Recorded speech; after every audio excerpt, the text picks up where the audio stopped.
Hi, everybody. My name is Carl Darden, and I'd like to welcome and thank all of you for joining us today here on Navy Sports Central. I'm your host, and this is the official podcast of the Navy Sports Nation, where we take a deeper dive into Navy sports.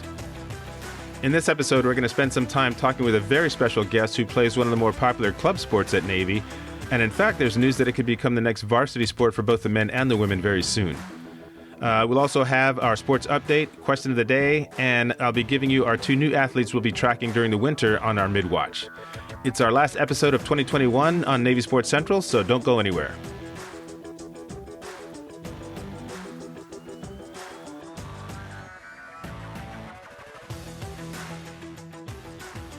All right, welcome back, everybody. I hope you are enjoying the holiday season and are getting ready for the new year. And whether you are a regular listener or checking us out for the first time, thanks for making us part of your day. All right, we've got a lot of really good stuff to talk about today, so let's not waste any time. But real quick, I did want to clear up one thing about a specific play in the Army-Navy game that has been brought up to me recently. And it actually occurred on the accidental fake punt that the Mids converted into a first down early in the fourth quarter. I was exchanging emails with Brian Goodrow, who actually happens to be our class president, and he mentioned that the play clock had expired before the Mids snapped the ball. I went back and looked, and he was right. It turns out that the play clock that we see on television, that one that's right next to the score, it went to 0, and the ball was snapped about half a second later. And yes, I did time it just so I could see how big the difference was. Anyway, it may have looked like the Mids got away with one, but there's actually a really good reason why that flag wasn't thrown. The official play clock is kept on the field by the back judge, and that's not exactly synced to the one we see on TV. So clearly there is a slight difference in what the back judge was looking at and what we saw on the screen. The other thing I wanted to point out is exactly when the back judge decides to throw the flag for delay of game. He watches the play clock counting down, and when it hits 0, he looks up to see if the ball's been snapped. If it has, the play goes on. If not, he goes ahead and throws a flag. So there's even just a fraction of a second lag between the time the clock hits 0 and when the back judge looks up to see if the ball has been snapped. So there's your answer. It may have looked like delay a game, but it really wasn't according to the back judge. And in fact, there was another example of the same situation occurring when Army had the ball on their last drive. They snapped the ball just a fraction of a second after that play clock that we see had gone to 0. That's basically it. So if any of your Army buddies, try to give any static over that, just go ahead and squash that discussion right away by sharing those points with them.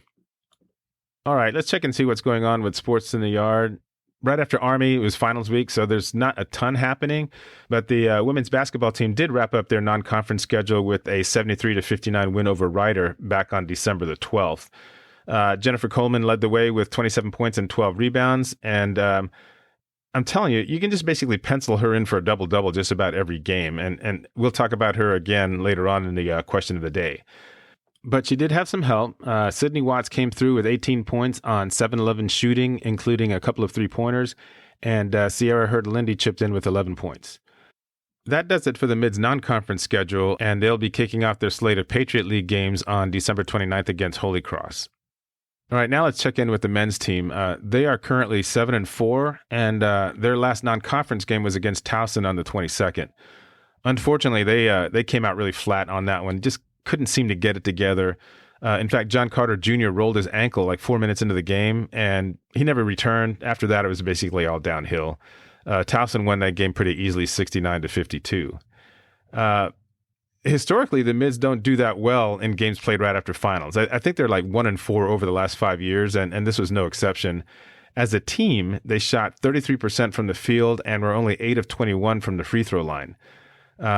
So they need to get that taken care of really quickly. Their first league game is on January 1st and is also against Holy Cross, so let's hope they've got things straightened out by then.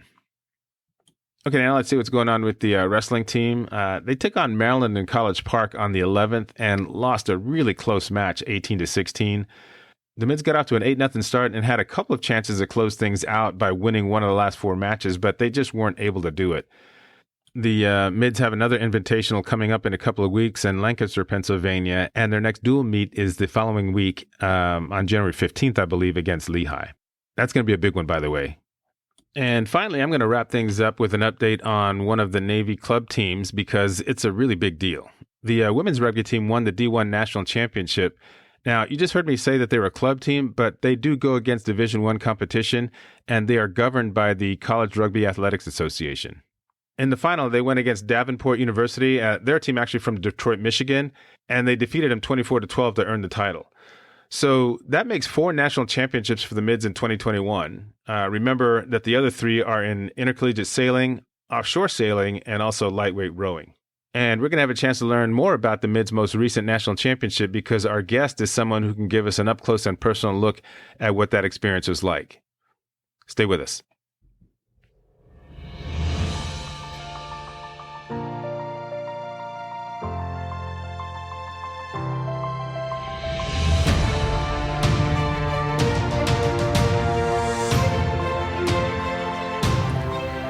Okay, we are back here at Navy Sports Central, and now it's time for our deep dive segment. Today, we're going to get into rugby, which is one of the more popular club sports at the Academy. Our guest is the co-captain of the women's team, the newly crowned national champions. She was also named the tournament MVP, by the way. And in addition to being the 21st Company Commander this past semester, she's one of the class of 22's best and brightest academically. So I am very, very pleased to welcome Sarah Skinner to the podcast. All right, Sarah, thanks for joining us here on Navy Sports Central. I really appreciate you taking the time to be with us today. Of course. Thank you for having me. I appreciate it. All right. So, Sarah, the one thing I do want to know is, and I'm really curious about, is how you became a rugby player, because I know I'm the parent of a son who played basketball and my daughter played volleyball for a little bit, but I never saw any youth leagues for women's rugby. So I'm kind of curious how you first got interested in, and when do you decide to say, okay, hey, this is the sport I'm going to play? Growing up, same thing. I had never really known anything about rugby, didn't see any youth leagues about rugby. The only thing I really knew about rugby was that one movie, Invictus. That was like my only kind of showing of rugby growing up. But going to the Naval Academy, as most people know, that you have to play a sport at the Naval Academy. That could be varsity, club sports, or intramurals. So I was looking for a new sport to play. I had played basketball and soccer growing up. But I wasn't thinking I was going to play that at the academy. I was thinking of starting something new, thinking of boxing for a bit. But then when I got to the academy on induction day, the first day of plebe summer, I was in alumni hall, going through all this stuff. We got to the medical part, and I was just approached by a random officer who said, "Hey, I think you'd be good for the rugby team." Just out of the blue, had no idea who this one was. And I was like, "Yes, ma'am, sounds good." And then when it came to the part where we had to choose a team, rugby was the first thing that came to mind because someone told me I should try it out. I was like, I love team sports and rugby kind of sounds cool. So I just started going to the rugby practices during plebe summer, and I really enjoyed it. So I kept with it. All right. Well, that sounds great. Now, you've mentioned soccer already. And I was kind of thinking, okay, compared to the other field sports like soccer and lacrosse, what is it that you like about rugby a little bit more? A little bit more. Well, what I like about rugby that's kind of similar to soccer is that it's continuous play. Like in football, we pause every so seconds and we wait to play again. And that to me is kind of frustrating. But in rugby, it's like soccer where you just keep on playing. But unlike soccer, I personally enjoy the physicality of rugby. Just being able to pick people up or just hit people over. I think it's really unique about the sport. It's really scary at first, learning not only to hit people, but receiving hits. That's, if anything, that's the worst thing. But once you learn all the rules regarding it, it's just fun. Right. Well, I would tell you that it's either yesterday or the day before, as I was kind of getting ready for this, I jumped on YouTube and I pulled up just some rugby highlights and stuff like that. And it was frightening to me how hard some of these people were getting hit because you didn't have any real protection. I mean, do you wear anything in terms of pads or anything at all just to kind of absorb the blows? No, you have no protection. Some people will decide to wear scrum caps. If you see some people with these weird helmets on their head that are made mostly just fabric. But that's not really for protection. It's only protection in the scrums. Scrums are when the 8 forwards of each team bind up and they go head to head. So if you're positioned like a lock or an 8-man like me, you're putting your head in between two people's butts basically, and then you're pushing. And so a lot of time you can get quote unquote cauliflower ear because your ears just chafe so much. So that's what a scrum cap is for. It's just to keep your ears from not chafing. Besides that, there's no protection whatsoever. Oh, my Lord. Okay. All right. So, I don't want this to turn into a primer on how to play rugby, but I think it'd be kind of cool for the folks listening to understand, okay, how many different ways can you score points, and what is each type of method worth in terms of points? Oh, yes. So the classic way you score points is just getting a try or a touchdown. In football, their touchdown is you just like run into the end zone and that's your touchdown. But in rugby, you literally have to touch the ball down in the try zone, like make contact with the ball to the ground.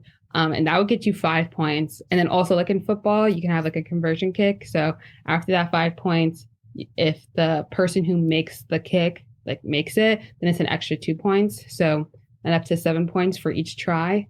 That's usually how people get points. The other way that we can typically get points is that if there's a penalty somewhere near the post for the try, then you can also opt to kick for points and get some extra points there. All right, excellent. By the way, I did want to mention that this whole discussion that we're having right now has been about probably 6 months in planning, because I was trying to kind of connect with you last spring, actually.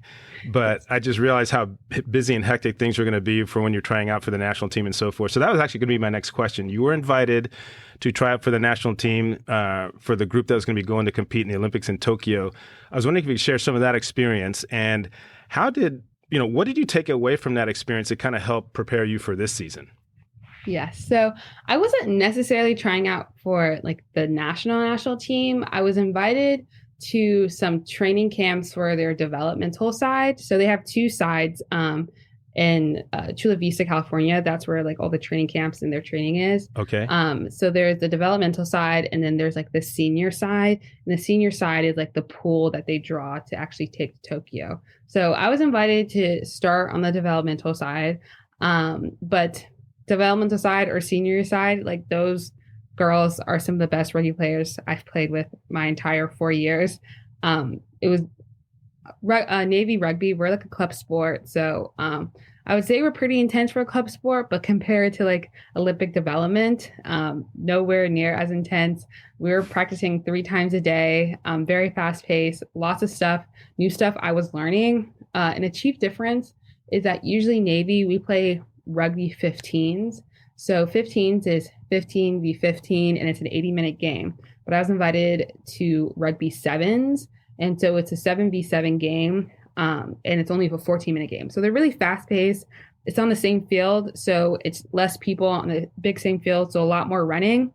So it's much different than I was used to. So the biggest thing I really learned, which kind of sounds weird, is passing. You would think, like, of course, passing is something that all rugby players should do. But in a 15s game, especially my position, I don't pass too much. And when I do pass, they're really small passes. But in 7s, like, it is like 10-meter plus passing that you really have to whip it and get it out fast. And when I first got there, like, that was like the one thing I was struggling with. But by the end, I was invited to 2 camps. So a camp in April and a camp in June. And by the end of the June camp, I could say my passing like improved astronomically. So I was able to use that and bring it to 15. So I'm much more comfortable in that. Awesome. Okay, so I've got to ask you, what was your best memory from that championship game? So besides the end, when we heard the 3 whistles and the game was over and we realized we're national championships, but besides that moment, so in rugby, when there's a penalty, you kind of have like multiple options you can do. You can kick the ball out of bounds, and when you kick the ball out of bounds, like we throw it in, and off a penalty, that throw in becomes yours, so you can like gain a whole bunch of yardage. But what you can also do off a penalty is a thing called a quick tap, where you kind of just like give the ball a little kick and you can pick it up and just like run. Because when there's a penalty, the other team has to get back 10 meters. But when the penalty is called, you don't have to wait for them. So what I like to do a lot in rugby is whenever there's a penalty call, like the second after I'm like tapping the ball, I'm just running, because if they try to tackle me before they get 10 meters, then it's another penalty for them. So I did that twice in the game, which I thought was very helpful. The first time I quick tapped and the girl didn't get back 10 meters and she ran into me and she got a yellow card. And so she was off the game for a while, which really helped us. And the second time I quick tapped was literally 5+ meters from the try zone, and none of them were ready. So I was able to score a try. Oh. So quick tapping is one of my favorite things because nobody's ever ready if you try to do it really fast. So those were pretty good moments. All right, pretty cool. Now, next year, you're going to be in a country where rugby is a little bit more common. And I was just kind of curious to know where you are now when it comes to continuing to play. Oh, yes. Okay, I really want to continue to play rugby in England. I'm kind of in between how competitive I want to do. I don't know if I want to try to do like intramural club level rugby, since I would assume rugby in England is a lot more competitive. The girls probably there have been playing since they were kids, like six-year-olds or whatever. So I'm thinking about either, maybe playing it on a like lower competitive level.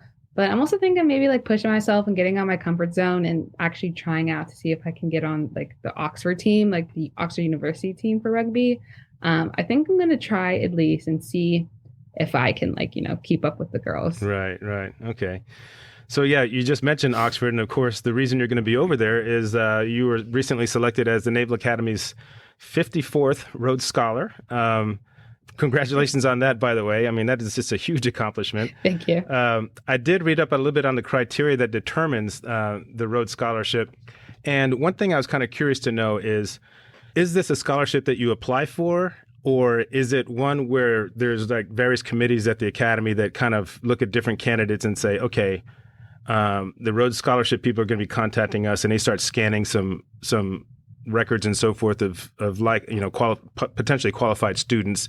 And they say, okay, Sarah, she's a good fit for this. Let's go ahead and put her in for that. Is that how that works, or do I got that all messed up?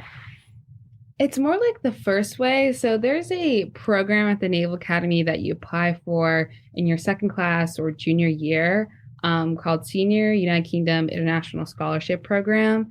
And if you're interested in any graduate school options, either if that's in the UK, somewhere else in the world, or domestically, you apply for that program. And basically, it's a mentoring opportunity where you can talk with people who've done immediate graduate school education after the Naval Academy.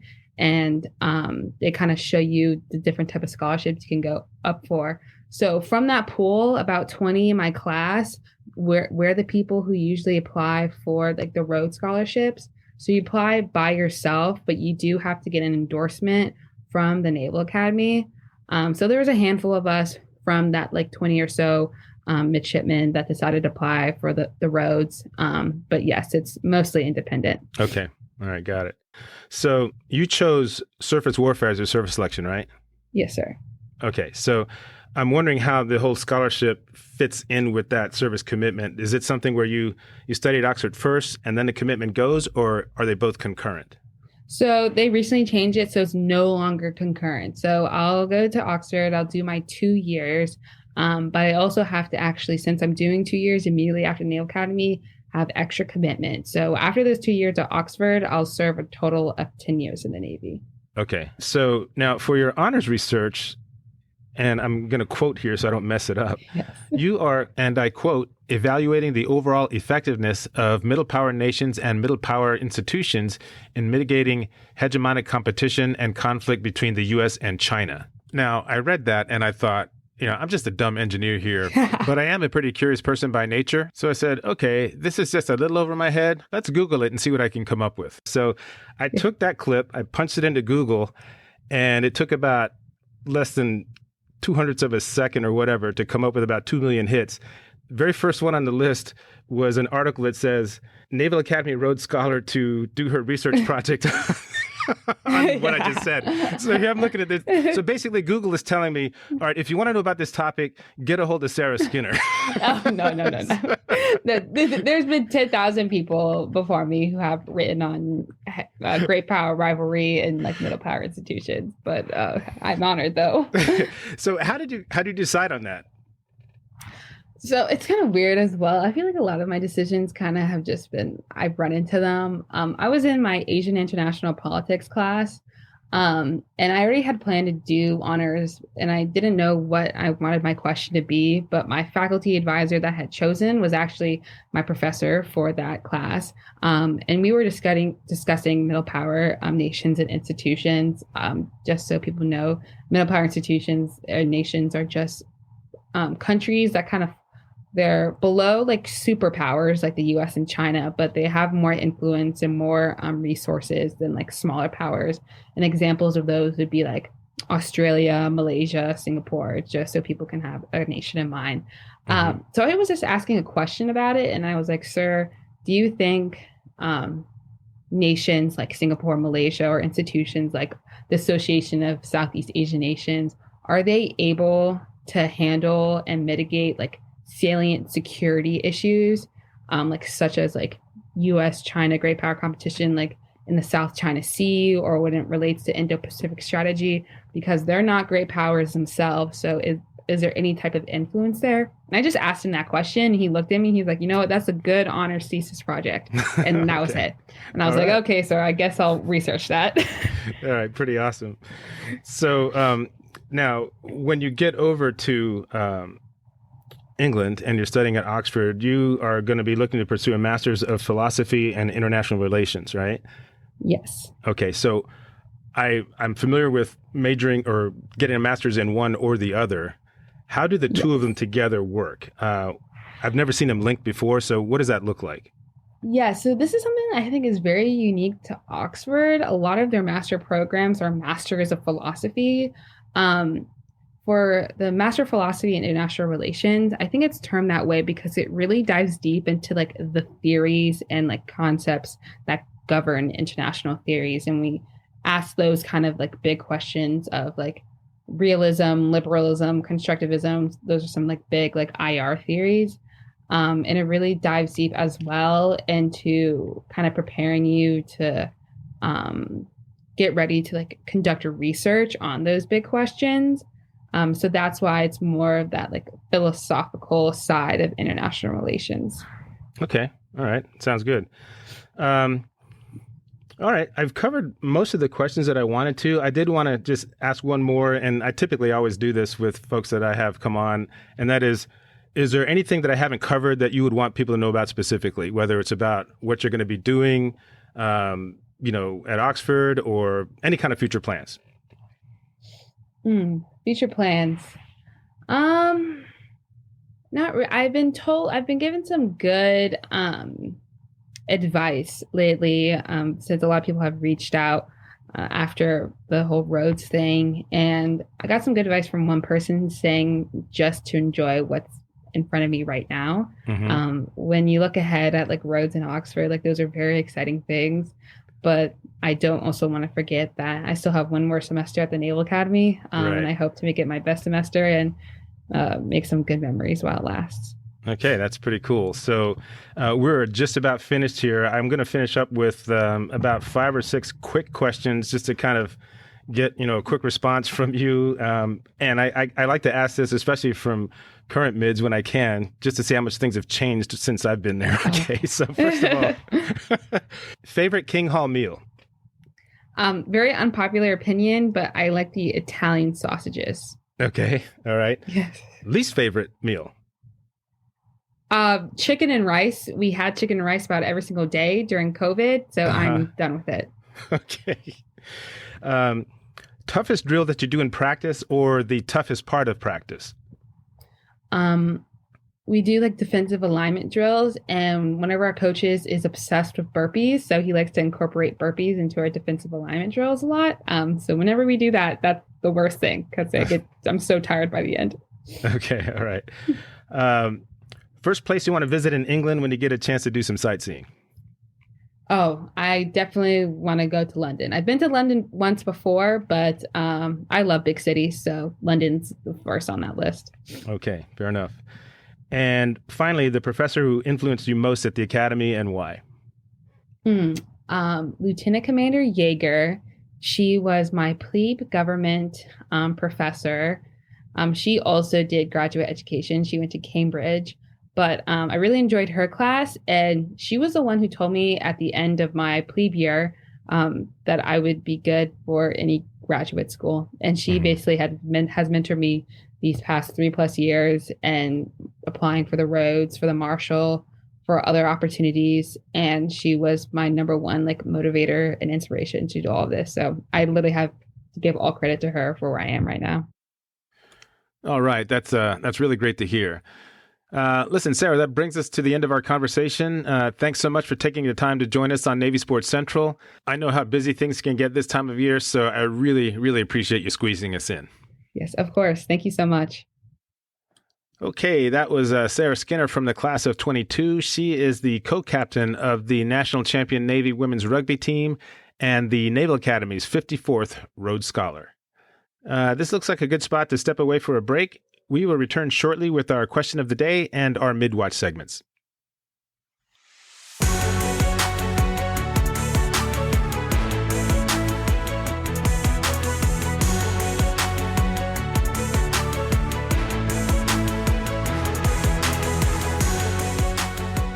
All right, welcome back to Navy Sports Central. Carl Darden here with you, and now it's time for our question of the day. And as usual, we're going to go ahead and revisit our previous one that focused on women's basketball. And if you remember, the question was, how many more times do you think Jennifer Coleman will score 20 or more points in the 20 remaining games on the schedule? And the choices I gave you were 5 to 8 times, 9 to 12 times, 13 to 16, and then finally 17 to 20. And looking at the results, most of you landed on 13 to 16 more times. There were 13 of you who chose that option. And then we had one vote each for 5 to 8, 9 to 12, and 17 to 20 times. So just to keep you updated, the team has played 2 games since that question was asked, and Coleman scored 30 and 27 points in both of them. So she's on track to match any of those choices. But I think the 13 to 16 games is a pretty good choice. And I say that because you got to know opposing defenses are going to start really focusing on Coleman until they see another legitimate scoring threat that's out there to support her. And after seeing the results of that Ryder game, Sydney Watts could be one of those to take the heat off of her. We'll just have to see once they start getting into their Patriot League schedule. Now it's time for this week's question, and it's about rugby. Here it is. While this is the Navy women's rugby team's first national championship, it's not their first trip to the championship game. When was the last time the Mids played for the CRAA Women's Rugby Championship? And your choices are 2007, 2011, 2016, or 2019. And I'll have the question up on our group Facebook page later today, so you can look for it there and share your answer. All right, let's go ahead and roll into our mid-watch segment. The 2 winter sports we'll be focusing on are women's indoor track and also wrestling. And the track athlete we'll be following is Molly Mangan. Molly is a junior from Pittsburgh, Pennsylvania, and she competes in the sprints and sprint relays.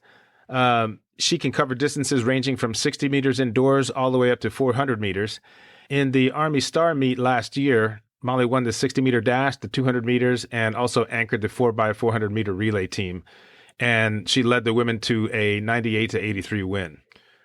The women's first dual meet is on January the 15th versus Princeton.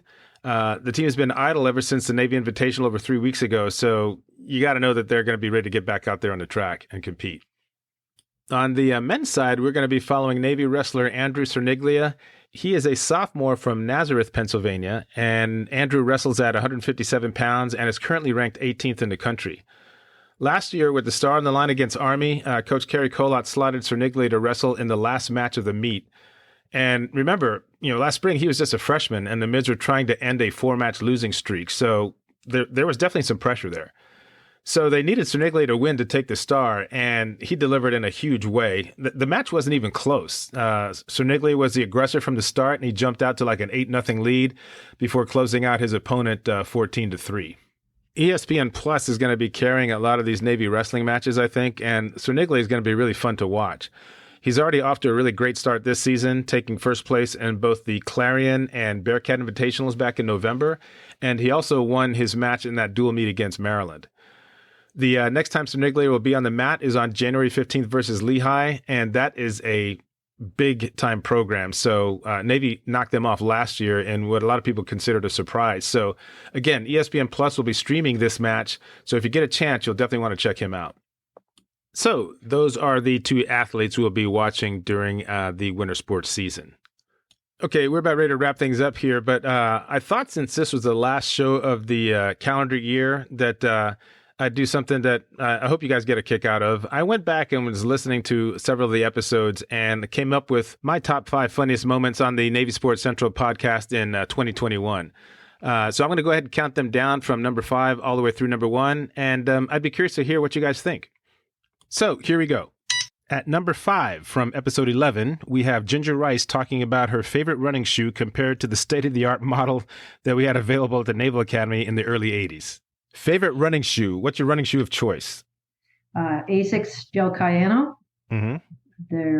I pronate a little bit, which means your foot goes in a little as you run, and they're very good for pronation. And I've been wearing them probably for the last 15 years, 20 years since they've been making them. Mm-hmm.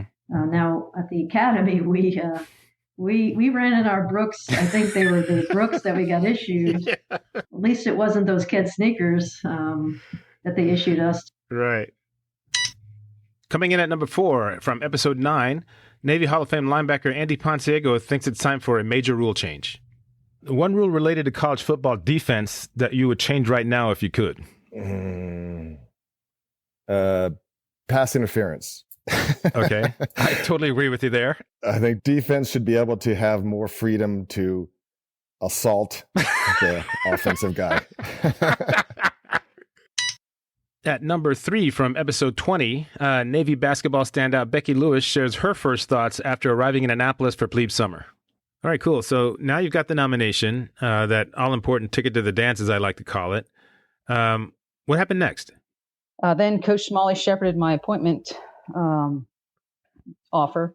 And the next thing I know, I'm showing up on I-Day, never having visited the Naval Academy. Oh, is that right? Never been to Annapolis. It was my backup school, and that's how it turned out. So I had my basketball sneakers, had my gym bag, and I was like, okay, where's the court? It was a bit of a rude awakening, but I survived. At number 2 from episode 12, we have Navy lightweight rowing coach Sean Bagnall comparing the talent on each year's incoming team to Christmas morning. So, Coach, how does this team look to you going into the fall based on what you know right now? Yeah, no, great question. Like I said, it's a little like Christmas. We'll see what the package is like. I joke that it's either going to be a puppy dog and we're all going to be really happy, or it'll be socks and underwear. Like we'll be like, okay, not the greatest Christmas gift. And finally, coming in at number 1 on our list of top 5 funniest moments on the Navy Sports Central podcast, from episode 16, former Navy soccer player Chris McKenna shares a story that sounds like it could have come straight out of Law & Order. Okay, funniest thing you've seen happen in a soccer game you were playing in at any level. It could even be down to youth soccer. Funniest thing. I don't know if it's funny. I guess strange. When I was playing club ball as a teenager, I was probably about 16 or 17, and we were playing out in Queens. We were playing a team from Queens, and at one point, a couple of police cars rolled up to the field. They powwowed with the referee. The referee blew the whistle, stopped the game. The police came onto the field and arrested one of the players on the other team, put him in handcuffs.